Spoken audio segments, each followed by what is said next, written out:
First, 2.5 years after her son was stabbed to death, a mother feels a sense of closure. UT Austin student Harrison Brown's mother settled a lawsuit with his attacker's parents.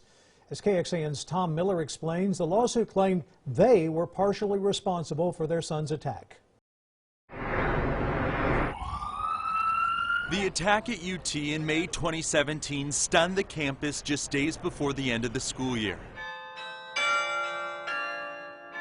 Freshman Harrison Brown stabbed to death by fellow Longhorn Kendricks White. Until I close my eyes and go to sleep at night, I think of Harrison. After a jury declared White not guilty by reason of insanity, Brown's mother, Lori, pursued a lawsuit.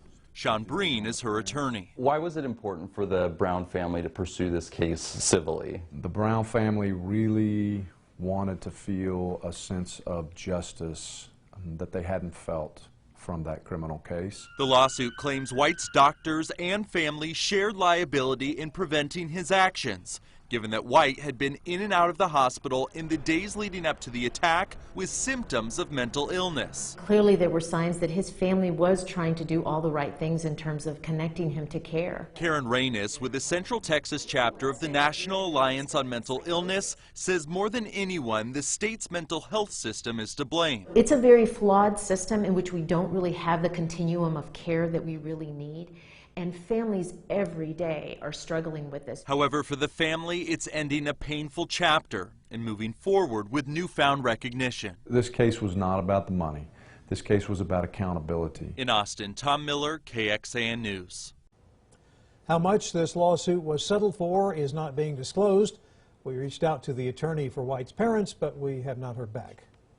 And the judge's not guilty by reason of insanity verdict was widely expected. Prosecutors told us all the mental health experts that evaluated White agreed on his diagnosis. The state's experts said he has schizoaffective disorder. His symptoms include hallucinations, hearing voices, thinking he's being buried alive, and believing he's Jesus Christ. She said the tendencies were not drug-induced. There's no cure for the disorder. White was sent to the North Texas State Hospital's Vernon campus after his murder trial.